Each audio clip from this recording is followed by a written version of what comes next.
વિદ્યાર્થી મિત્રો, આપણે ગયા લેક્ચરમાં કૃષિના પ્રકારો વિશે અને ભારતીય અર્થતંત્રમાં કૃષિના યોગદાન વિશે વિસ્તારથી ચર્ચા કરી. આપણે ગઈકાલે જોયું કે ભારતની અંદર કૃષિ ક્ષેત્રનું ખૂબ મોટું બધું યોગદાન છે.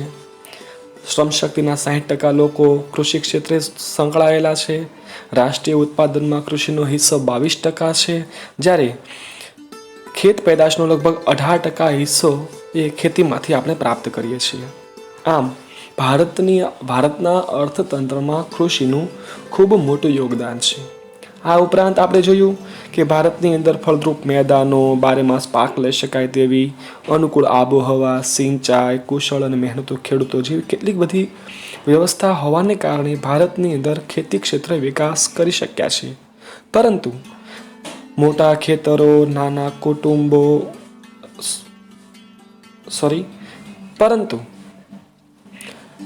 મોટા કુટુંબો, નાના ખેતરો, વધારે વસ્તી, અનિશ્ચિત ને અનિયમિત વરસાદ, નિરક્ષરતા, ગરીબી, પ્રયોગશીલતા પ્રત્યેનું ઉદાસીન વલણ, રાસાયણિક ખાતરો, દવાઓ, યંત્રો, આ બધી વસ્તુઓની અછત હોવાને કારણે ભારતમાં પૂરતો વિકાસ સાધી શકાયો નથી. આ ઉપરાંત આપણે જોયું ખેતીના પ્રકારો વિશે, જેમાં જીવન નિર્વાહ ખેતી. આપણે એ પણ જોયું કે ખેતીના મુખ્ય 6 પ્રકારો છે. જીવન નિર્વાહ, જે પોતાના કુટુંબના ભરણ પોષણ પૂરતું થઈ શકે એ ખેતીને જીવન નિર્વાહ ખેતી કહેવાય. સૂકી ખેતી, જ્યાં વરસાદ પડ્યા પછી ભેજને આધારે વાવેતર કરવામાં આવે એ પ્રકારની ખેતીને સૂકી ખેતી કહેવામાં આવે છે. આર્દ્ર ખેતી, વરસાદ પડે અને સિંચાઈની સગવડ હોય ત્યાં જે ખેતી થાય તેને આર્દ્ર ખેતી કહેવામાં આવે છે. સ્થળાંતરિત ખેતી એટલે કે જંગલોને કાપીને ત્યાં ખેતી કરવામાં આવે તે સ્થળાંતરિત અથવા ઝૂમ ખેતી. અને ત્યાર પછી આપણે જોયું બાગાયતી ખેતી, બાગ બગીચાની ખેતી અને સઘન ખેતી, કે જ્યાં પૂરતી તમામ પ્રકારની વ્યવસ્થા હોય ત્યાં કરવામાં આવતી ખેતી એ સઘન ખેતી. આમ આપણે ગયા લેક્ચરમાં ખેતીના મુખ્ય 6 પ્રકારો વિશે વિસ્તારથી ચર્ચા કરી. તો હવે આપણે ખેતી પદ્ધતિ અથવા કૃષિ પદ્ધતિ વિશે ચર્ચા કરવાના છીએ. તો ચાલો સમજીએ. ભારતમાં સજીવ ખેતી, ટકાઉ ખેતી અને મિશ્ર ખેતી, મુખ્યત્વે આ 3 કૃષિ પદ્ધતિ પ્રચલિત છે. જોઈએ સજીવ ખેતી કોને કહેવાય. તો પરીક્ષામાં અવારનવાર પૂછાય છે પ્રશ્ન, સજીવ ખેતી એટલે શું? જે કૃષિ પદ્ધતિમાં યુરિયા કે બીજા કોઈ પણ પ્રકારના રાસાયણિક ખાતરો અને જંતુનાશક દવાઓનો ઉપયોગ કરવામાં આવતો નથી તેને સજીવ ખેતી તરીકે ઓળખવામાં આવે છે. એવી ખેતી કે જેની અંદર યુરિયા ખાતર, ડીએપી ખાતર કે અન્ય કોઈ પણ ખાતર કે જંતુનાશક દવાઓનો ઉપયોગ કરવામાં આવતો નથી. ખાતર અને દવા વગરની ખેતી, જેને આપણે ઓર્ગેનિક ખેતી કહીએ. તો એમ થાય કે ખાતર દવા નહીં તો એની જગ્યાએ શું? તો જેની અંદર જમીનમાં પોષણ જળવાઈ રહે એટલા માટે ચાણિયું ખાતર, અળસિયાનું ખાતર, કમ્પોસ્ટ ખાતર બનાવવામાં આવે છે. કમ્પોસ્ટ ખાતર વાપરવામાં આવે છે. જમીનની અંદર પોષણ તત્વો જળવાઈ રહે એ માટે રાસાયણિક ખાતરો અને દવાઓની જગ્યાએ સેન્દ્રિય ખાતર, જેને આપણે ચાણિયું ખાતર કહીએ છીએ, અળસિયાનું ખાતર કે કમ્પોસ્ટ ખાતર વાપરવામાં આવે છે. આ ઉપરાંત જે રાસાયણિક જંતુનાશક દવાઓ છે એના બદલામાં પાકનું સંરક્ષણ થાય એ માટે ગૌમૂત્ર, લીમડાનું દ્રાવણ કે છાશનો ઉપયોગ કરવામાં આવે છે. ટૂંકમાં કહી શકાય કે સજીવ ખેતી કોને કહેવાય કે જ્યાં યુરિયા ખાતર કે અન્ય કોઈ ખાતર નહીં, પરંતુ એમની જગ્યાએ ચાણિયું ખાતર, અળસિયાનું ખાતર કે કમ્પોસ્ટ ખાતર વાપરવામાં આવે છે અને જંતુનાશક દવા નહીં, પરંતુ એમના બદલે ગૌમૂત્ર, છાશ કે લીમડાનું દ્રાવણ વાપરવામાં આવે છે. આ પ્રકારની ખેતીને સજીવ ખેતી કહેવામાં આવે છે. સજીવ ખેતીને બીજા એક નામે ઓળખવામાં આવે છે જૈવિક ખેતી. અને એમાંથી પ્રાપ્ત થતી વસ્તુ પોષણયુક્ત હોય છે, પોષણક્ષમ હોય છે. તેમાં કુદરતી મીઠાશ, એમનો સ્વાદ અને સોડમ એટલે કે સુગંધ ખૂબ સારા પ્રમાણમાં જોવાય છે. એટલે કે સજીવ ખેતીમાં પાકેલો પાક કેવો હોય છે? સ્વાદિષ્ટ, મીઠાશ અને સોડમ ધરાવનારા હોય છે. અવારનવાર વિકલ્પોમાં પૂછાતું હોય કે કયા પ્રકારની ખેતીમાં ઉત્પાદન થયેલો પાક એ સ્વાદિષ્ટ, મીઠાશવાળો અને સોડમ ધરાવતો હોય છે? તો સજીવ ખેતી અથવા જૈવિક ખેતી. તેમાં ખનિજ તત્વ, વિટામિન, જીવનશક્તિ આપતા તત્વો ભરપૂર માત્રામાં હોય છે. સજીવ ખેતીમાં ઉત્પાદન થતી વસ્તુમાં ખનિજ, વિટામિન અને જીવનશક્તિ આપતા તત્વો પૂરતી માત્રામાં હોય છે. અને સજીવ ખેતીની પેદાશો જે હોય છે એમની બજારમાં ખૂબ માંગ હોય છે, જેના થકી ખેડૂતોને સારું એવું આર્થિક વળતર પણ મળે છે. તો સજીવ ખેતીમાં એટલું ખાસ યાદ રાખવાનું છે કે ખાતરની જગ્યાએ, રાસાયણિક ખાતરોની જગ્યાએ દેશી અળસિયાનું કે કમ્પોસ્ટ ખાતર, જંતુનાશકોની જગ્યાએ ગૌમૂત્ર, છાસનું દ્રાવણ કે લીમડાનું દ્રાવણ અને આ ઉપરાંત એમાંથી પકવવામાં આવતા પાકો વધારે પડતા સ્વાદિષ્ટ, મીઠા, સોડમવાળા, વિટામિન, ખનિજ અને જીવનશક્તિ આપનારા તત્વો ધરાવનારા હોય છે. અને બજારમાં એમની ખૂબ માંગ હોવાથી ખેડૂતોને આર્થિક વળતર પણ ખૂબ સારું મળે છે.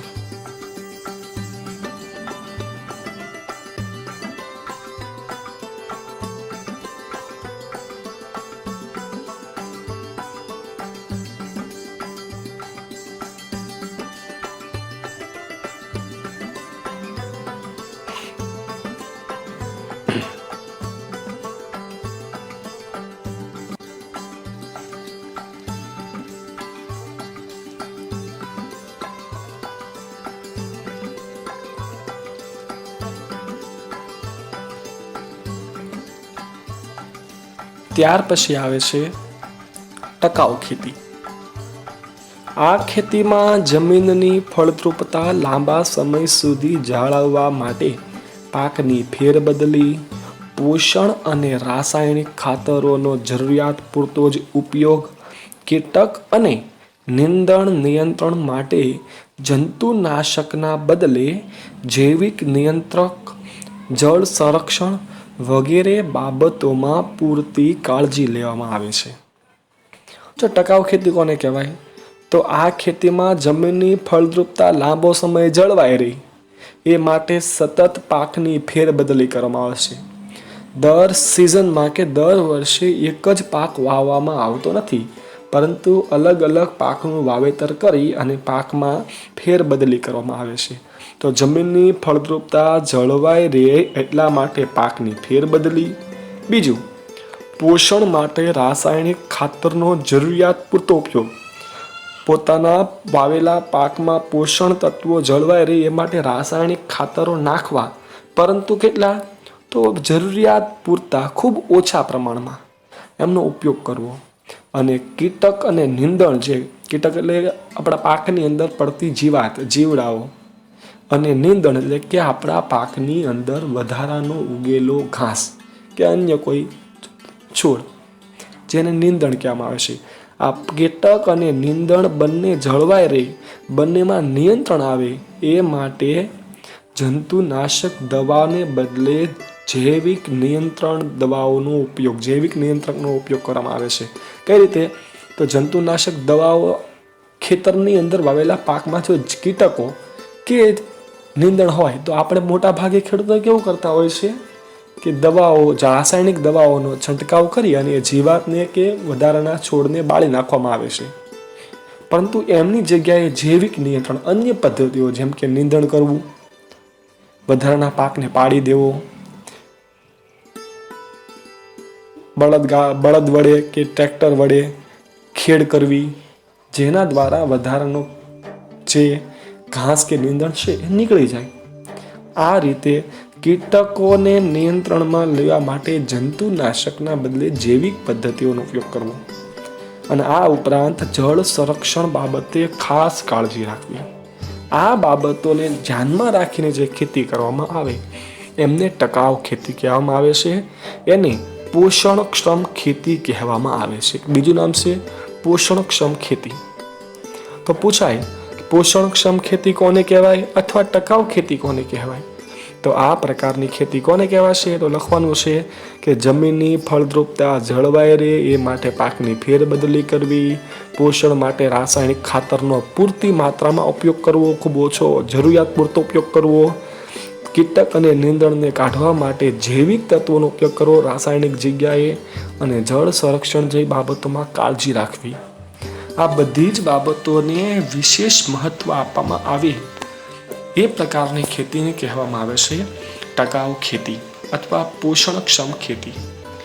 અને ત્યાર પછી કૃષિ પદ્ધતિનો છેલ્લો પ્રકાર છે મિશ્ર ખેતી.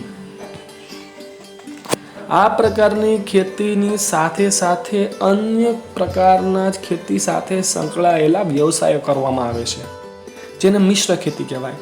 ખેતરમાં જે આપણે પાકનું વાવેતર કરીએ છીએ એ તો છે જ, પણ એમની સાથે એમના દ્વારા ચાલી શકે એ પ્રકારનો બીજો બાજુમાં વ્યવસાય શરૂ કરવો, જેને મિશ્ર ખેતી કહેવાય. એક સાથે બે બાબતો અથવા બે કરતાં વધારે.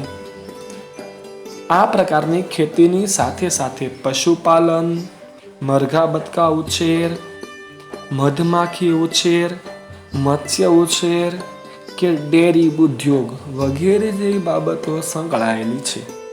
જો મિશ્ર ખેતી કોને કહેવાય?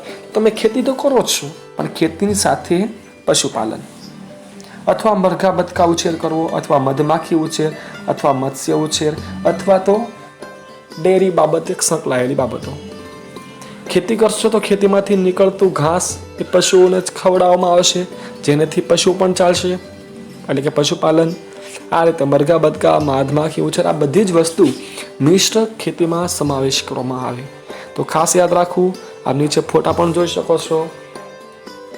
મધમાખી ઉછેર, મરઘા ઉછેર કે મત્સ્યપાલન એ મિશ્ર ખેતીનો જ એક પ્રકાર છે. તો આમ ખેતી પદ્ધતિના મુખ્ય 3 પ્રકાર: સજીવ ખેતી, ટકાઉ ખેતી અને મિશ્ર ખેતી. આ ઉપરાંત તફાવતની અંદર પરીક્ષામાં પૂછાતો મહત્વનો ખૂબ આઈએમપી પ્રશ્ન: ભારતમાં ઋતુઓના સંદર્ભમાં કૃષિ પાકની કયા કયા ભાગમાં વહેંચવામાં આવે છે? તો મુખ્યત્વે ભારતની અંદર કૃષિ પાકને 3 ભાગમાં વહેંચવામાં આવે, કારણ કે ભારતમાં મુખ્ય ઋતુઓ 3 છે. એક છે શિયાળો, બીજો ઉનાળો અને ત્રીજો ચોમાસું.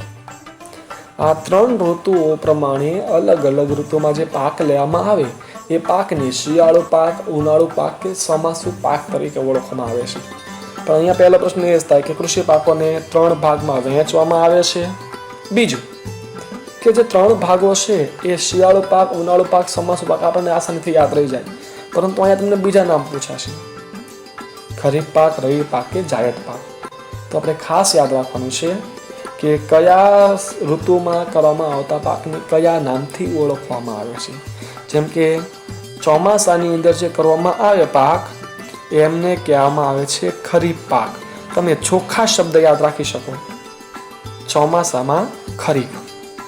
એ જ રીતે તમે શીરો યાદ રાખી શકો: શિયાળામાં રવિ. અને એક છે ઉજા, ઉનાળામાં જાયદ પાક. બરોબર. રમેશભાઈએ ઉજામાં જઈને ચોખાનો શીરો ખાધો. આ રીતે તમે એમને યાદ રાખી શકો. બાકી મોટા ભાગે આવો આપણે અગાઉ પણ ભણી ગયા છો, ધોરણ 9ની અંદર ને 8ની અંદર, એટલે આવડતું જ હોય. પણ ટૂંકમાં કહેવાનું કે ચોમાસામાં ખરીફ પાક, શિયાળામાં રવિ પાક અને ઉનાળામાં જાયદ પાકનું વાવેતર કરવામાં આવે છે. તો તફાવત પૂછાય કે ખરીફ પાક અને રવિ પાક વચ્ચે તફાવત લખો, કે જાયદ પાક અને રવિ પાક વચ્ચે લખો. તો આપણે એમના મુદ્દાઓ લખવાના છે.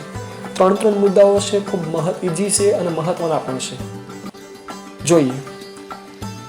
ચોમાસામાં વાવવામાં આવતા પાકને ખરીફ પાક તરીકે ઓળખવામાં આવે છે, જ્યારે શિયાળામાં લેવામાં આવતા પાકને રવિ પાક તરીકે ઓળખવામાં આવે છે અને ઉનાળામાં જે પાક લેવામાં આવે એમને જાયદ પાક કહેવાય.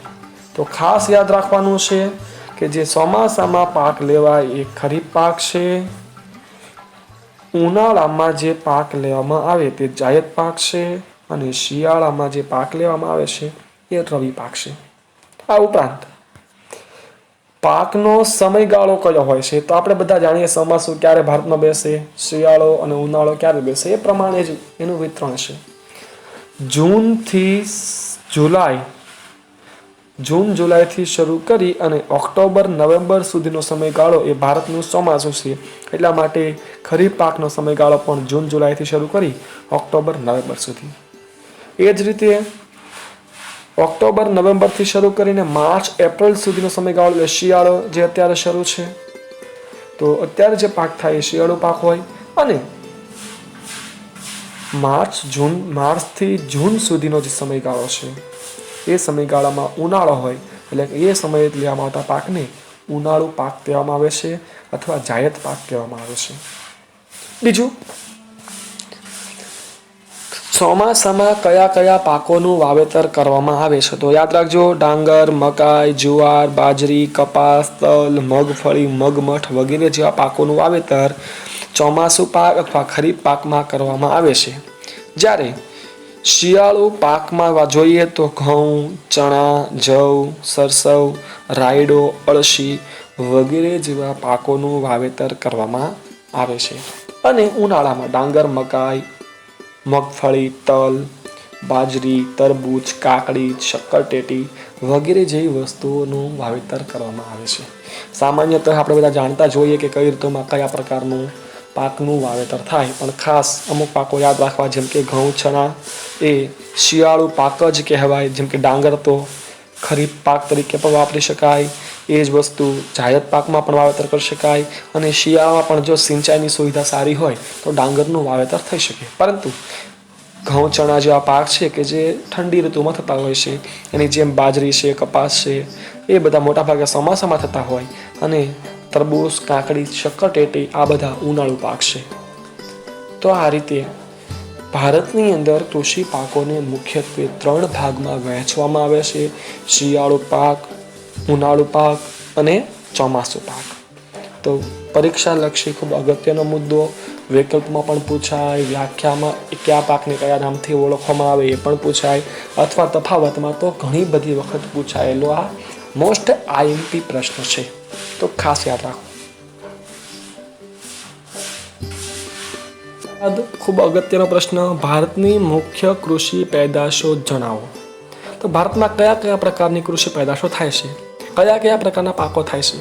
આમાં આપણે બધા જાણીએ છીએ, આપણે જે ખાઈએ છીએ, આપણે જે આપણા ખોરાકમાં ઉપયોગમાં લઈએ છીએ, એ બધી વસ્તુ ભારતમાં થાય છે. આપણે એને લખી શકીએ, પરંતુ અહીંયા થોડુંક એમનું વર્ગીકરણ કર્યું છે. ભારતની મુખ્ય કૃષિ પેદાશોને વિભાજિત કરી, જેમ કે ધાન્ય પાકો કયા છે, કઠોળ વર્ગના પાકો, તેલીબિયા વર્ગના પાકો, પીણા વર્ગના પાકો, રોકડિયા પાક, ઔષધીય મરી મસાલાના પાક, ફળ કે શાકભાજી. આ રીતે બધી વસ્તુને વિભાજિત કરી દીધી, બધા પાકોને વહેંચી નાખ્યા. તો જોઈએ ધાન્ય વર્ગમાં પાકો કયા આવે. તો જે ધાન, જેનો આપણે ખોરાકમાં, આપણા મુખ્ય ખોરાકમાં ઉપયોગ કરીએ, જેમ કે ડાંગર એટલે ચોખા, રાઈસ, ઘઉં, જુવાર, બાજરી, મકાઈ અને જવ. ઘઉં જેવા જ આવે છે જવ. આ બધી જ વસ્તુ છે એ ધાન્ય વર્ગના પાકોમાં સમાવેશ પામે. ત્યાર પછી કઠોળ વર્ગના પાકો, જેમાં તુવેર, મગ, ચણા, વટાણા, વાલ, મઠ, અડદ અને મસૂર, આ બધી જ વસ્તુ કઠોળ વર્ગના પાકોમાં થાય છે, જે ભારતમાં એનું ઉત્પાદન થાય છે. તેલીબિયા વર્ગના પાકો, જેના બીમાંથી તેલ નીકળે છે, એ બધા પાકને તેલીબિયા કહેવાય. જેમ કે મગફળી, આપણે જેને શીંગ કહીએ, તલ, સોયાબીન, એરંડા, સરસવ, સૂર્યમુખી, નારિયેળી અને અળસી. આ બધા જ બીજમાંથી તેલ નીકળે છે, એટલા માટે એ તેલીબિયા વર્ગના પાકો છે. ત્યારબાદ પીણા વર્ગના પાકો, જે પાકમાંથી પીણ બનાવવામાં આવે છે અથવા જે પાકનો પીણા તરીકે ઉપયોગ કરવામાં આવે એ પીણા વર્ગના પાકો, જેમ કે ચા, કોફી અને કોકો, જેના વિશે આપણે આગળ વિસ્તારથી ચર્ચા કરવાના છીએ. રોકડિયા પાકો, આપણે કાલે જ વાત કરી કે જે પાકોનું વાવેતર કર્યા બાદ થોડાક સમયમાં આપણને આર્થિક આવક પ્રાપ્ત થાય એ પ્રકારના પાકોને રોકડિયા પાક તરીકે ઓળખવામાં આવે છે. જેમાં કપાસ, શેરડી, શણ, તમાકુ, રબર વગેરે જેવા પાકો છે કે જે પાકોમાંથી આપણને આર્થિક આવક ઝડપથી મળે. આ ઉપરાંત ઔષધીય મસાલા પાક, જેનો ઉપયોગ ઔષધિ તરીકે કે મરી મસાલા તરીકે આપણા રસોડામાં કરવામાં આવે એ પ્રકારના પાકો પણ ભારતમાં થાય છે. જેમાં જીરું, વરિયાળી, ઈસબગુલ, ધાણા, મેથી, અજમો, કાળા મરી, લસણ વગેરે. આ બધી જ વસ્તુ આપણે મોટાભાગે ઔષધીય તરીકે અથવા તો મસાલા તરીકે ઉપયોગ કરીએ છીએ. જે પાકોનું વાવેતર ભારતમાં ખૂબ સારા પ્રમાણમાં થાય છે અને ઉત્પાદન પણ ખૂબ સારું થાય છે. આ ઉપરાંત ફળફળાદી, કેરી, કેળા, ચીકુ, પપૈયા, દ્રાક્ષ, બોર, સફરજન, જામફળ વગેરે તો બધા જાણીએ છીએ. અને શાકભાજીમાં એ જ મુજબ બટાકા, રીંગણા, ડુંગળી, ટમેટા, દૂધી, તુરિયા, ભીંડા, કોબીજ, ફ્લાવર અને અન્ય ઘણી બધી શાકભાજીઓ. આ બધી જ વસ્તુ ભારતની મુખ્ય કૃષિ પેદાશો છે. ભારતના અલગ અલગ વિસ્તારોમાં ઓછા વધતા પ્રમાણમાં એમનું ઉત્પાદન થાય છે. તો ભારતના કયા વિસ્તારમાં કયા પ્રકારનો પાક સૌથી વધારે થાય અને કયા પાકનું ઉત્પાદન ઓછું અથવા નહીવત જેવું છે, જેની ચર્ચા હવે આપણે કરવાની છે. તો આ ઉપર તમે જે જોઈ રહ્યા છો ભારતની મુખ્ય કૃષિ પેદાશો, જે દરેક પેદાશો વિશે આપણે હવે વિસ્તારથી ભણવાનું છે. તો ચાલો આગળ વધીએ. ડાંગર ભારતનો સૌથી અગત્યનો પાક છે. ડાંગર ભારતનો જ નહીં પરંતુ વિશ્વની અંદર સૌથી વધારે ખવાતો પાક પણ ડાંગર જ છે.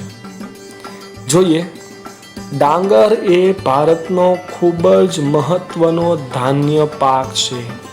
તો ખાસ યાદ રાખવું, ડાંગર એ સૌથી વધારે મહત્વનો ધાન્ય પાક. આપણે આગળ થોડી વાર પહેલા જોયું કે ડાંગર છે એ ધાન્ય પાકમાં સમાવેશ પામે છે. તો ડાંગર એ ભારતનો સૌથી મહત્વનો ધાન્ય પાક છે. બીજું, ભારતના જે કુલ વાવેતર છે એ વાવેતરમાં ચોથા ભાગમાં ડાંગરનું વાવેતર થાય છે. કુલ વાવેતરનો ચોથો ભાગમાં ડાંગરનું વાવેતર કરવામાં. ડાંગર એટલે ખબર છે બધાને? ચોખા. ડાંગરને આપણે આપણા ભાષામાં ચોખા કહીએ, રાઈસ. તો ભારતની અંદર કુલ વાવેતર વિસ્તારના ચોથા ભાગમાં ડાંગરનું વાવેતર થાય છે. વિશ્વમાં ડાંગરના ઉત્પાદનમાં ભારતનું સ્થાન બીજું છે. ખાસ યાદ રાખજો, ડાંગર ઉત્પાદનની અંદર વિશ્વમાં ભારતનું સ્થાન બીજું અને પ્રથમ સ્થાન ચીનનું છે. તો વિશ્વમાં સૌથી વધારે ડાંગરનું ઉત્પાદન ચીન કરે છે, બીજા નંબરે ભારત. અને ભારતનો ખૂબ મહત્વનો ધાન્ય પાક ડાંગર છે. અને ભારતના કુલ વાવેતરમાં પણ ચોથા ભાગમાં ડાંગરનું વાવેતર કરવામાં આવે છે. ડાંગર એ ઉષ્ણકટિબંધનો ખરીફ પાક છે. આપણે ગઈકાલે વાત કરી, ઉષ્ણકટિબંધ કોને કહેશું? તો પૃથ્વીના મધ્ય ભાગ, જે મકર વૃત્તથી કર્કવૃત્તની વચ્ચેનો પૃથ્વીનો ભાગ છે એ ભાગ ઉષ્ણકટિબદ્ધ વિસ્તાર છે. અને એ વિસ્તારમાં સૌથી વધારે થતો ખરીફ પાક છે. ખરીફ પાક એટલે ચોમાસામાં થતો પાક. તો આપણે જાણીએ છીએ કે ભારત છે બરાબર પૃથ્વીના કર્કવૃત્ત આ ભાગમાં આવેલો છે. હવે આ ભાગમાં આવેલો ભારત છે અને દક્ષિણ ભાગ ભારતનો મોટા ભાગનો ઉષ્ણકટિબંધમાં આવેલો છે. એટલે કે એ વિસ્તારમાં ચોખાનું પ્રમાણ સારું એવું થાય છે, ડાંગરનું ઉત્પાદન સારું થાય છે. તો પહેલું ડાંગર છે એ ઉષ્ણકટિબંધનો પાક છે અને બીજો કેવો પાક છે? ચોમાસામાં કરવામાં આવતો પાક. આપણે આગળ જોયું કે ચોમાસામાં પણ કરી શકાય છે. આ ઉપરાંત ડાંગર છે એમને આપણે ઉનાળામાં પણ વાવેતર કરી શકાય છે. આગળ, તે નદીઓના મેદાનની કે મુખ ત્રિકોણ પ્રદેશની કાંપની ફળદ્રુપ જમીન, ગરમ અને ભેજવાળી આબોહવા, 6 સેન્ટીમીટર કે તેથી વધુ વરસાદ અને 20 સેલ્સિયસ તાપમાન હોય ત્યાં વધારે પ્રમાણમાં થાય છે. એટલે કે આ પ્રકારની આબોહવા કે વાતાવરણ એમને માફક આવે છે. તો પહેલી વસ્તુ કે નદીઓનો મુખ ત્રિકોણ પ્રદેશ હોય અને કાપની ફળદ્રુપ જમીન. ફળદ્રુપ જમીનમાં વધારે થાય. જ્યાં નદીનો મુખ ત્રિકોણ એમના મોઢાનો ભાગ આવે તે ભાગ જે ફળદ્રુપ જમીન છે ત્યાં. બીજું, ગરમ અને ભેજવાળી આબોહવા, 100 સેન્ટીમીટર કે એનાથી પણ વધારે વરસાદ અને 20 સેલ્સિયસ તાપમાન હોય આ પ્રકારના પ્રદેશમાં ડાંગરનું ઉત્પાદન સૌથી વધારે થાય છે. ભારતની અંદર પશ્ચિમ બંગાળ, તમિલનાડુ, આંધ્રપ્રદેશ, તેલંગાણા, બિહાર, ઉત્તર પ્રદેશ, ઓડિશા, છત્તીસગઢ આ બધા જ મુખ્ય ઉત્પાદક રાજ્યો છે. જો આપ જોઈ શકો છો કે મોટા ભાગના રાજ્યો દક્ષિણ પૂર્વ ભારતમાં આવેલા છે. આ ઉપરાંત પશ્ચિમ બંગાળ, ઉત્તર પ્રદેશ, તમિલનાડુ, આંધ્રપ્રદેશ, બિહાર વગેરે રાજ્યોમાં વર્ષમાં 2 વખત આ પાકનું ઉત્પાદન લેવામાં આવે છે. ભારતમાં પશ્ચિમ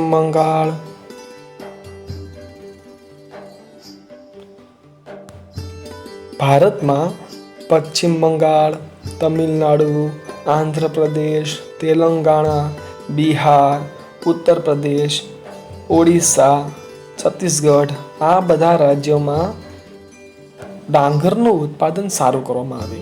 આ ઉપરાંત પશ્ચિમ બંગાળ, ઉત્તર પ્રદેશ, તમિલનાડુ અને આંધ્રપ્રદેશ, બિહાર જેવા રાજ્યોમાં તો સિંચાઈની સુવિધા સારી હોવાને કારણે વર્ષમાં 2 વખત પણ આ પાક લેવામાં આવે છે.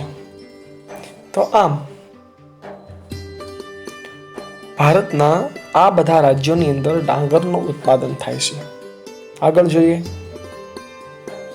ગુજરાતમાં ડાંગરનું વાવેતર ક્યાં ક્યાં કરવામાં આવે છે? તો ગુજરાતની અંદર પંચમહાલ, ખેડા, અમદાવાદ, સુરત, તાપી, આણંદ, વલસાડ વગેરે જિલ્લાઓમાં ડાંગરનું વાવેતર કરવામાં આવે છે.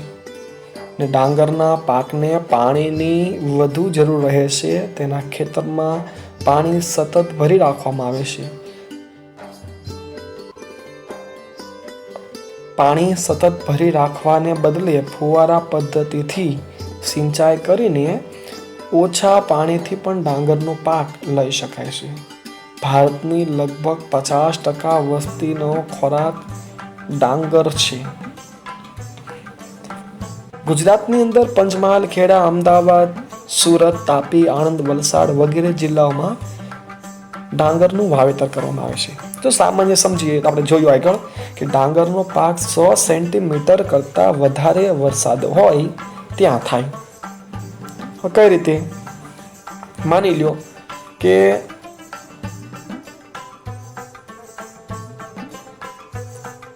આ ભારતનો દક્ષિણ ભાગ છે. ભારતનો નકશો આપણે બધા જોયો આ રીતે કંઈક છે.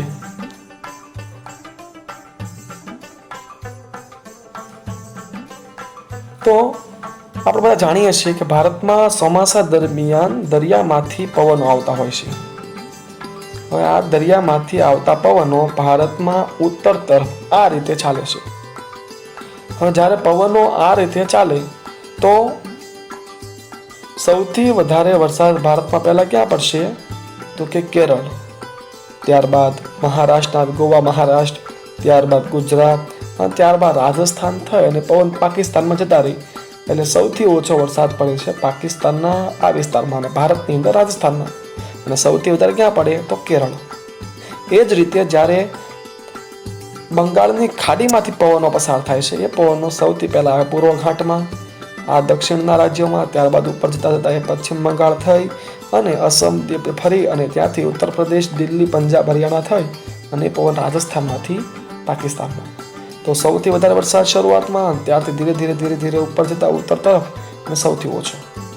તો આ દક્ષિણ ભાગ જે છે ત્યાં સૌથી વધારે ભારતમાં વરસાદ પડે. તો મોટા ભાગના બધા રાજ્યોની અંદર ડાંગરનું વાવેતર ખૂબ સારા પ્રમાણમાં થાય. અને વાત કરીએ ગુજરાતની, તો હવે જ્યારે પવન દક્ષિણમાંથી આવે તો પહેલો પવન તો સૌથી વધારે વરસાદ દક્ષિણ ગુજરાતમાં અને આ ઉત્તર ગુજરાતના આ વિસ્તારમાં પડતો હશે. એટલે તમે જુઓ તો પંચમહાલ, ખેડા, અમદાવાદ, સુરત, તાપી, વલસાડ, આણંદ આ વિસ્તારની અંદર વધારે વરસાદ પડે છે, જેથી કરીને આ વિસ્તારમાં સૌથી વધારે ડાંગરનું ઉત્પાદન થાય. તો આમ જ્યાં વધારે વરસાદ પડે એ વિસ્તારની અંદર ડાંગરનું ઉત્પાદન પણ વધારે થાય. તો સામાન્ય રીતે આપણે વરસાદના માપને આધારે પણ જે તે પાક કયા વિસ્તારમાં થાય એનું અનુમાન તારવી શકીએ. ત્યાર પછી મહત્વનો પાક છે ઘઉં. આપણે બધા જાણીએ છીએ કે ભારતના લોકોના મુખ્ય ખોરાક પૈકીનો છે ઘઉં. મોટા ભાગે ઘઉંનો ખોરાક તરીકે આપણે બધા ઉપયોગ કરીએ છીએ. તો ઘઉંનો પાક કેવો છે, એમનું ઉત્પાદન ક્યાં સૌથી વધારે થાય, કેટલા પ્રમાણમાં વાવવામાં આવે છે વગેરે વિશે ચર્ચા આપણે કરીએ. ભારતમાં ડાંગર પછીનો મહત્વનો ધાન્ય પાક ઘઉં છે. ડાંગર બાદ ખૂબ મહત્વનો પાક હોય તો એ ઘઉં. ભારતની ખેત ભૂમિમાં 1/3 ઘઉંની ખેતી કરવામાં આવે છે. ભારતમાં 1/3 ભાગની અંદર ઘઉંની ખેતી થાય છે. અને ઘઉં છે એ સમશીતોષ્ણ કટિબદ્ધનો શિયાળામાં વાવવામાં આવતો પાક એટલે કે રવિ પાક છે, શિયાળુ પાક છે. સમશીતોષ્ણ કટિબદ્ધ એટલે તો આપણે જાણીએ છીએ કે કર્કવૃતથી ઉત્તર ધ્રુવ વૃત્ત સુધીનો ભાગ, કર્કવૃત્ત 23.5 ઉત્તર અક્ષાંશથી 66.5 ઉત્તર અક્ષાંશ વચ્ચેનો ભાગ અને 23.5 દક્ષિણ અક્ષાંશથી 66.5 દક્ષિણ અક્ષાંશ વચ્ચેનો ભાગ કે જ્યાં સૂર્યનું તાપમાન નહીં વધારે નહીં ઓછું એટલે કે સમશીત વત્તા ઉષ્ણ, સમશીતોષ્ણ કટિબદ્ધ વિસ્તાર કે જ્યાં ઘઉંની ખેતી થાય. હવે આપણે બધા જાણીએ છીએ કે ભારતનો જે દક્ષિણ ભાગ છે, આપણે જાણીએ છીએ કે અહીંયા એક વૃત્ત આવ્યું કર્કવૃત્ત. હવે કર્કવૃત્તનો આ નીચેનો ભાગ છે એ બધો ભાગ ઉષ્ણ કટિબદ્ધમાં આવે, જ્યારે ઉપરનો ભાગ છે એ સમશીતોષ્ણ કટિબદ્ધમાં આવે છે. તો આ ભારતનો ઉત્તર ભારતનો ભાગ કે જ્યાં ઘઉંનું વાવેતર કરવામાં આવે છે. એટલે કે ઘઉં છે એ સમશીતોષ્ણ કટિબદ્ધીય રવિ પાક છે, એ યાદ રાખવાનું છે. ખેત ભૂમિના 1/3 ભાગમાં વાવેતર થાય અને ડાંગર પછીનો મહત્વનો ધાન્ય પાક છે. તેને ફળદ્રુપ, ગોરાડું અને કાળી જમીન વધારે માફક આવે છે. ઘઉંના વાવેતર માટે ફળદ્રુપ, ગોરાડું અને કાળી જમીન એ વધારે મહત્વની છે. 75 સેન્ટીમીટર જેટલો વરસાદ, એટલે કે આપણે જો ડાંગરમાં 100 સેન્ટીમીટર, પહેલાં અહીંયા 100 પડ્યા છે, ધીમે ધીમે ઘટતા ઉત્તર ભારતમાં 70-75 સરેરાશ વરસાદ પડે. એટલા માટે એ ભાગની એ વિસ્તારમાં વધારે ઘઉંનું વાવેતર થાય. સૌથી નીચે દક્ષિણમાં, ત્યારબાદ ધીરે ધીરે ઉત્તરમાં આવતા ઓછો, એટલે આ ભાગમાં સૌથી વધારે ઘઉંનું વાવેતર થાય. જેમ કે પંજાબ, આપણે જાણીએ છીએ પંજાબ છે ઘઉંનો કોઠાર કહેવાય. તો ત્યાં 75 સેન્ટીમીટરની આજુબાજુ વરસાદ પડે છે. 100 સેન્ટીમીટરથી વધારે વરસાદ પડે તે વિસ્તારોની અંદર ઘઉંનું વાવેતર કરી શકાતું નથી.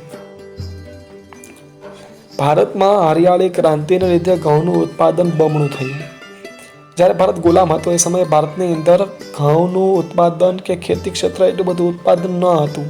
ભારત સ્વાવલંબી ન હતો. પરંતુ ઈસવીસન 1960ના આજુબાજુના સમયગાળામાં, ઈસવીસન 1960માં જ્યારે ભારતમાં હરિયાળી ક્રાંતિ થઈ અને ભારતમાં કૃષિ ક્ષેત્ર વિકાસ થયો, તો ખાસ હરિયાળી ક્રાંતિના કારણે કયા પાકનું ઉત્પાદન વધારો થયો, તો ખાસ યાદ રાખવાનું છે ઘઉં અને ડાંગર.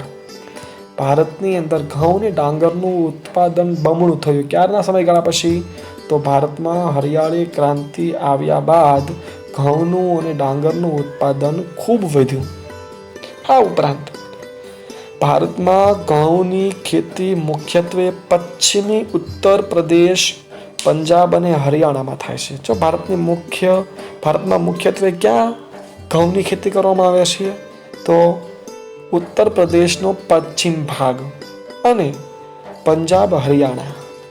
ઉત્તર પ્રદેશનો પશ્ચિમ ભાગ એટલે આપણે જાણીએ છીએ કે આ ભાગમાં ઉત્તર પ્રદેશ છે, તો એના આ છેડે પંજાબ, હરિયાણાના છેડા પાસે પંજાબ, હરિયાણા અને એની આજુબાજુમાં આવેલો ઉત્તર પ્રદેશનો ભાગ કે જ્યાં ઘઉંનું ઉત્પાદન પુષ્કળ પ્રમાણમાં થાય છે. દેશના કુલ ઉત્પાદનમાં 2/3 ભાગ માત્ર આ રાજ્યનો છે. એટલે કે પંજાબ, હરિયાણા અને ઉત્તર પ્રદેશનો વિસ્તાર છે દેશના કુલ ઘઉં ઉત્પાદનમાં 2/3 ભાગ ઉત્પાદન કરે છે. આ રાજ્યોમાં સિંચાઈની સગવડ વધારે છે અને એટલા માટે જ હેક્ટર દીઠ વધારે ઉત્પાદન ત્યાં લેવામાં આવે છે. અને પંજાબમાં ઘઉંનું ઉત્પાદન ખૂબ થાય છે. સૌથી વધારે હેક્ટર દીઠ ઉત્પાદન ઘઉંનું પંજાબમાં થાય છે અને એટલા માટે જ પંજાબને ઘઉંના કોઠાર તરીકે ઓળખવામાં આવે છે. તો ખાસ યાદ રાખવું કયા રાજ્યને ઘઉંના કોઠાર તરીકે ઓળખવામાં આવે છે, તો પંજાબ. કારણ કે સિંચાઈની સગવડતા પૂરતી પ્રમાણમાં હોવાથી ત્યાં ઘઉંનું પુષ્કળ ઉત્પાદન થાય છે અને આબોહવા વરસાદ પણ એમને માફક આવે એવો છે. આ ઉપરાંત ભારતમાં મધ્યપ્રદેશ, બિહાર, રાજસ્થાન, મહારાષ્ટ્ર, ગુજરાત વગેરે રાજ્યમાં પણ ઘઉંની ખેતી કરવામાં આવે છે. ગુજરાતમાં ઘઉંનું ઉત્પાદન ક્યાં ક્યાં થાય? તો ગુજરાતની અંદર આપણે કાલે ભણી ગયા કે ભાર પ્રદેશમાં ઘઉં થાય છે, જેને ભાલિયા ઘઉં કહેવામાં આવે છે. મેં તમને ગઈકાલે કીધેલું કે ભાલિયા ઘઉંને અન્ય એક નામથી ઓળખવામાં આવે છે. કયું નામ? યાદ કરો. બરાબર છે, દાઉદ ખાની ઘઉં. આ ઉપરાંત મહેસાણા, રાજકોટ, જુનાગઢ, ખેડા આ બધા જિલ્લામાં પણ ઘઉંનું સારા પ્રમાણમાં વાવેતર કરવામાં આવે છે. હવે એક પ્રશ્ન તમને બોર્ડની અંદર અવારનવાર પૂછાય, શા માટે ઘઉંના પાકને અનાજનો રાજા કહેવામાં આવે છે? અથવા ઘઉંને શા માટે અનાજનો રાજા કહેવાય? તો લખવાનું છે કે પોષક તત્વોની દ્રષ્ટિએ અનાજમાં ઘઉં સૌથી શ્રેષ્ઠ છે. કાર્બોહાઈડ્રેટ્સ, પ્રોટીન, ચરબી ઉપરાંત લોહ તત્વ અને ફોસ્ફરસ જેવા તત્વો ઘઉંની અંદર ભરપૂર માત્રામાં છે. આ ઉપરાંત ઘઉંમાંથી રોટલી, ભાખરી, બ્રેડ, બિસ્કિટ અને અન્ય ખાદ્ય સામગ્રી, અન્ય ખાદ્ય વાનગીઓ બને છે અને એટલા માટે જ ઘઉં છે એમને અનાજના રાજા તરીકે ઓળખવામાં આવે છે. ઘઉંના ઉત્પાદનની બાબતમાં વિશ્વમાં ભારતનું સ્થાન ડાંગરની જેમ વિશ્વમાં બીજું સ્થાન. પ્રથમ સ્થાન ચીન. તો ડાંગરની અંદર પ્રથમ સ્થાન ચીન, બીજું ભારત વિશ્વની અંદર. એ જ રીતે ઘઉંના ઉત્પાદનમાં પણ પ્રથમ સ્થાન ચીન અને બીજા ક્રમે આપણો ભારત છે. તો આ વસ્તુ ખાસ યાદ રાખવી. ગુજરાતના ભાલ પ્રદેશમાં ભાલિયા ઘઉં થાય છે. પોષક તત્વોની દ્રષ્ટિએ ઘઉંની અંદર કાર્બોહાઈડ્રેટ્સ, પ્રોટીન, ચરબી, લોહ અને ફોસ્ફરસ તત્વો હોય છે. આ ઉપરાંત ઘઉંમાંથી ભાખરી, રોટલી, બ્રેડ, બિસ્કિટ વગેરે વાનગી બને છે. એટલા માટે જ ઘઉંને અનાજના રાજા તરીકે ઓળખવામાં આવે છે. ડાંગર પછીનો મહત્વનો પાક છે. ઘઉંની ખેતી 1/3 ભાગમાં થાય છે. રવિ પાક છે. સમશીતોષ્ણ કટિબંધીય વિસ્તારનો પાક છે. ફળદ્રુપ ગોરાડ અને કાળી જમીન, 75 સેલ્સિયસ વરસાદ, 75 સેન્ટીમીટર વરસાદ, 100 સેમીથી વધારે વરસાદવાળા વિસ્તારમાં ઘઉંનું વાવેતર થતું નથી. હરિયાળી ક્રાંતિ બાદ એમનું ઉત્પાદન ખૂબ વધારે થયું. ભારતમાં મુખ્યત્વે ઉત્તર પ્રદેશનો પશ્ચિમ ભાગ, પંજાબ, હરિયાણામાં પુષ્કળ ઉત્પાદન થાય છે અને જ્યાં વધારે સિંચાઈની સગવડતા છે ત્યાં ઘઉંનું ઉત્પાદન વધારે થાય છે. અને પંજાબની અંદર ઘઉંનું વિપુલ પ્રમાણમાં ઉત્પાદન થતું હોવાને કારણે પંજાબને ઘઉંનો કોઠાર કહેવામાં આવે છે. આ ઉપરાંત ભારતમાં મધ્યપ્રદેશ, બિહાર, રાજસ્થાન, મહારાષ્ટ્ર, ગુજરાત આ બધા રાજ્યોમાં પણ ઘઉંનું ઉત્પાદન ખૂબ સારા પ્રમાણમાં થાય છે. તો આજે આપણે અહીંયા સુધી રાખશું. આગળનો મુદ્દો આપણે આવતા લેક્ચરમાં વિસ્તારથી સમજશું. ધન્યવાદ.